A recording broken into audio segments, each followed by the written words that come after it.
My name's Emile. I've built a national kids franchise, and last year alone, we brought on 10 new franchisees into our network. By the end of this video, you'll clearly understand what you can and can't do as a franchise owner. A lot of people get caught up in the phrase, be your own boss, and come into franchising expecting the same freedom as running their own business without fully understanding how a franchise actually works. I'm going to break this down into two sections on the whiteboard, and by the end, you know exactly what you can and can't do as a franchisee with real life examples. Let's get into it. Hey guys, welcome back to Courtside Conversations. You are going to absolutely love this episode because I am going to be talking about what you can and cannot do as a franchisee. Now, if you ever want to know where the number one issue is when people come into franchising, is they think they have the same rights as running their own business in a franchise. And I see it time and time again in any franchise network. Hey, your advertisement said be your own boss. I thought I'm my own boss. You know, what's all these constraints? What's all these constrictions? I feel like I'm an employee. Whenever that happens, you do not understand what a franchisee can and can't do. And I'll give you a classic story. You know, we had a franchisee come into the network once, and in our network, you have to go with our suppliers, right? The franchisor has a list of suppliers, and you, the franchisee, have to go with all the suppliers. Now, we've got somebody that does all of our marketing flyers, like our digital flyers, our posters, our banners, our physical material. We've got someone to do that. Now, one of the franchise came in and they knew someone that does marketing and does physical flyers, and not knowingly, they went with that company to get their flyers done, and we found out. Now, technically, that's a breach of the franchise agreement because they went with their own supplier, and we had to have a discussion with them. It got all sorted, they all understanding, but that does happen. You know, a franchisee will come into it, and they might know a friend that does this, a friend that can supply this, and they might want to go with them, but they don't know that in a franchise agreement, you need to go with the suppliers that the franchisor sets. So that's an example I wanted to share with you. But let's break down the whiteboard today. On the left, we're going to be talking about what you can do as a franchisee. And on the right, we're going to be talking about what you can't do, starting off with the can. So the first one is, what you can do as a franchisee is you are a business owner. That means, congratulations, you're a business owner. You're in charge of all the expenditure, all the bills in the business. You know, I'll get people ask me, if I'm a franchisee, do I pay for court hire fees? Do I pay for coaches' wages? Do I pay for equipment? Absolutely. Part of being a business owner and having that responsibility is you're in charge of all your bills and expenses. Court hire, coach wages, these are for us, equipment costs, anything that's associated with that business is your responsibility. So that's the first one. The second can do, or what you can do as a franchisee, I should say, is you control your growth. And that's pretty cool. You can really grow the business to as big as you want it to be. You know, some of our franchisees are operating 400 enrollments, 450 enrollments in their area. They're running classes every single day. On the weekends, on the weekdays, they're doing daycares, they're doing schools, they're everywhere. And that's pretty cool. So you can control how big you want to make your business. Third thing you can do is you're in charge of your team. You're in charge of your employees. You're in charge of hiring.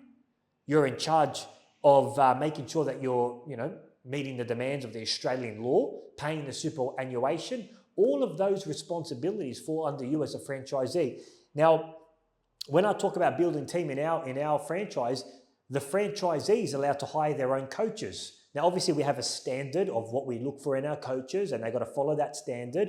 But the ultimate decision is up to the franchisee. They can hire their own coaches, grow their team, but they need to pay them in accordance to the award, pay their superannuation, and deal with everything associated with payroll.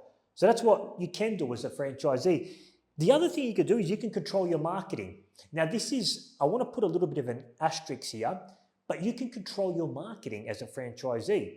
For example, with our franchisees, if they want to run Facebook ads, they can run Facebook ads. If they want to go out to a shopping center, they can go out to a shopping center. If they want to drop off flyers, right, to the local schools or to the local daycare centers, they can take care of all their marketing needs. However, got to make sure this has to be within the brand standards. So a good franchise brand will have a brand standard when it comes to marketing, and you, the franchisee, have to adhere to those brands. Because as you can imagine, like if you look at this is a flyer, right, that franchisees can order. Imagine if franchisees were allowed to order any flyers. They wanted to change the color of the logo. They wanted to make this green instead of orange. They wanted to change everything else.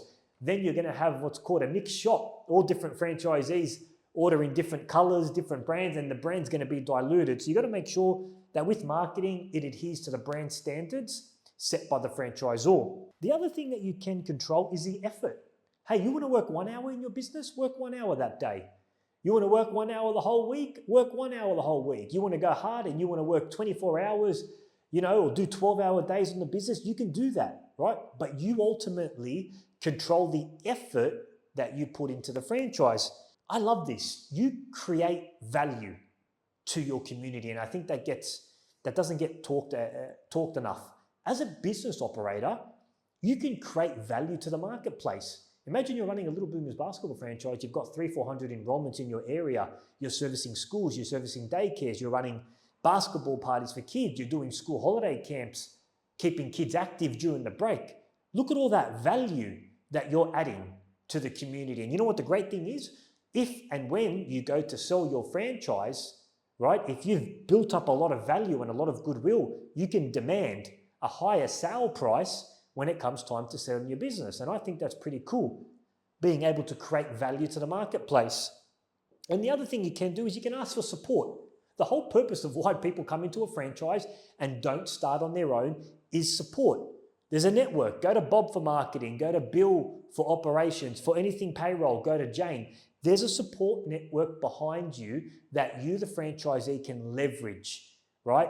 And all franchisors, they all talk about support. Make sure you do your research on support, because a lot of people harp on support, but when you become a franchisee, they don't put their money where their mouth is and they don't offer the support. So make sure you do your research. So that's everything that you can do as a franchisee. Now let's talk about the interesting part, what you can't do as a franchisee. The first one is you can't change anything that's associated with the brand, right?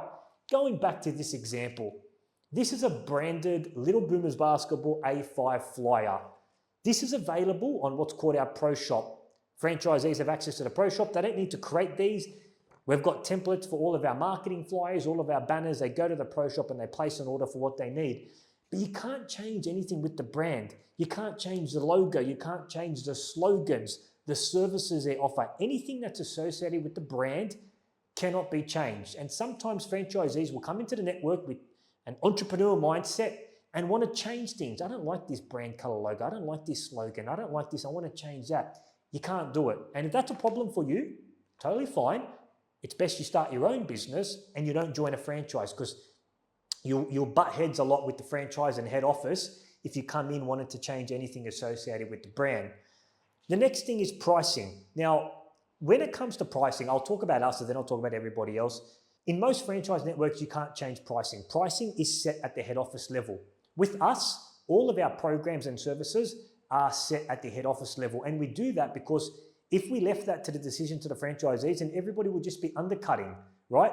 A parent will jump on the website and they'll say, oh, it's $195 for Riverwood, but if I go to Belmore, it's $160. Well, I'm going to go to Belmore. And then all of a sudden, franchisees are undercutting each other, and that wouldn't be good at all. So our pricing is set at head office level, but different franchise models might have something else. Like I know the gym's franchise model is the franchisees can quote whatever they want. If they quote $500 for this job, they can quote it. They can quote the same job for $200.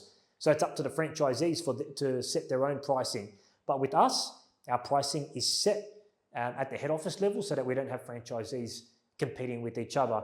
The other day I was speaking to a lady and she was telling me that she's run some hypothetical profit and loss numbers and she wanted to run them by me. So I said, okay, what do you have? I've calculated, Emile, the court hire fees to be about $200 an hour. And then I said, whoa, hold on. Your numbers are really off. And so I said, where did you get those numbers from? Oh, look, I assumed. Never assume. I've created a franchise profit calculator where you can input real numbers, court hire fees, coaches' wages, how many kids you have in the program, so you can find out what your potential profit is per class. Click the link below to use the calculator. I hope you find it useful. The other thing you can't control is you can't offer new services, right? So in any franchise network, In the agreement is a list of the services or the products that the franchisee or the franchisor offers. For us, we've got 10 different products. We've got preschoolers, minis, littles, mighties, holiday camps, kids basketball parties. Those are all of our services. Now, a franchisee might come in and say, hey, you know what would be great? I want to run a high school program, right? For teens, 13, 14, 15. Now, we don't offer that. That's not part of our services, and that's not allowed in our franchise network. And sometimes a franchisee might come in with a mindset, but I want to run something for this, or I want to run this service, right? And we've got that sometimes, and a franchisee says, hey, when are we doing high school kids? Can we do high school kids? And we've had to knock it back and say, look, that's not in our space. We specialize in primary school kids. But just know, when you're coming into a franchise, you can't offer new services. You can suggest, of course you can. You can make a recommendation to head office and say, hey, you know, I think it'll be great if we can pilot, test, or look at doing this, and it's up to the discretion of the head office whether they want to pilot test it.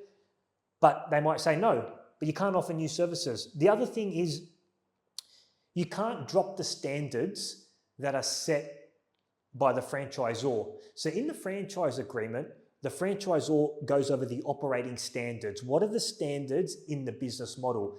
And you as a franchisee need to adhere to those standards. For example, in our industry, we need to have every class operated by 2 coaches.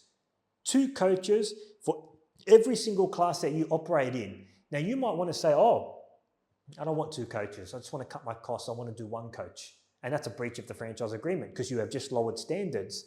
Another example might be for us, the younger kids, which is like ages 3, 4, and 5, they got to use a size 4 basketball, which is a smaller basketball for the smaller hands. You might say, I don't want to buy any, I just want to use a size 5. That's not the standard. You're not following the standard that was set in the franchise agreement. So you can't drop the standards, and good franchise brands ensure that the franchisees are maintaining a high standard, because the reality is every single person in the network is affected by standards. If you're coming into a franchise and your neighboring franchisee next to you isn't delivering a good service and isn't meeting the standards set in the franchise agreement, that's going to affect you. It's going to affect your brand reputation. It's going to affect your business. So you can't just drop standards. Compete. You cannot compete directly with the services that you're offering in the franchise agreement. So we're in the kids coaching space, right? Our franchisees are coaching kids basketball 3 to 12. Let's say a franchisee said, you know what?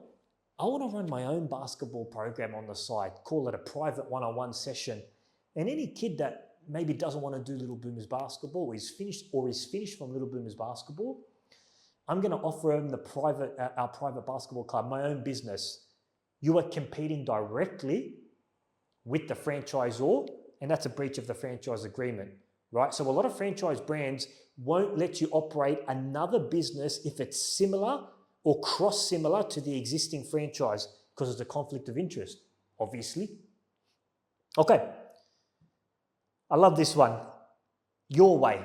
You can't do it your way as a franchisee. What do I mean by that? When you come into a franchise, right, the franchisee, like I said earlier in the story, has existing suppliers. Now, you might not like those suppliers. Maybe you're not happy with the pricing, but you have to go with those suppliers. You can't just do it your way and say, you know what, I don't want to go with this person for printing marketing. I want to go with this company, right? That's a breach of the franchise agreement. You need to go with the suppliers that are set by the franchisor. Another great example might be, let's say the franchisor is introducing a new system. They've tested a new system, and all the franchisees will be joining this new system, and it's a $100 monthly fee, whatever it might be. You might not like the new system. You might not be happy with the new system, but if the franchisor is rolling it out, then you as a franchisee need to adhere to this system. That's what I'm trying to say about letting go of control. Now, obviously, if the franchisor done their homework and it's benefiting the network and all the franchisees, then that's good. But they might introduce a new system and all the franchisees have to follow that system. But you can't do it your way, is the main point that I'm trying to bring home. And the last one is you can't avoid operating reviews. What do I mean by that? So in our franchise systems, we've got a couple of things to make sure that franchisees are performing to a high standard, right? We do field visits where our operations manager will attend a class, right? And just to make sure that all the standards are being met, they'll attend the Little Boomers class. And that will cost a franchisee, I think it's $150 or $200 for a field visit. Now the franchisee might say, well, why are you coming? I'm operating at a good standard. I don't want you to come at my class. You don't have to check out how I'm doing. You might not like that. But a good franchise brand, like I said before, maintains a high standard. And the only way of maintaining a high standard is through doing a field visit check, right? Some might do it quarterly. We do it every second term. Everyone's a little bit different. But there's a little small fee for that, and you might not like it. And what we've noticed in our network is if franchisees get super defensive about somebody coming down for a field support visit, that might mean they're not operating at a certain standard. That might mean they're hiding something, right? Because the best franchisees, hey, come down, would love to have you. Let's go. I'll take you out for a coffee. Come check out our classes. Those are the franchisees that are performing very well. There might be a mystery core program or a mystery shopper program. A lot of franchise brands have a mystery shopper program. We have one where a parent can sign up for our mystery shopper program, attend randomly a class, and fill out a criteria of how their performance was and send it to head office, and then we can share it with the franchisees. These are all ways that we employ as a franchise brand to make sure that we're operating at high standards. But the reality is you can't avoid these operating reviews. You might not like the idea that franchisor can do a field visit. You might not like the idea of a mystery program. It might make you feel uncomfortable. Somebody random coming to my class, but all franchise brands have this. So that's it, team. What you can and what you can't do as a franchisee. I hope that gave you a little bit more clarity about what you can and can't do. Because again, like I said earlier, the mistake people make is they think they can come into a franchise with the same freedom as running their own business and are very disappointed later. Hope you enjoyed this whiteboard breakdown, and I'll see you in the next video.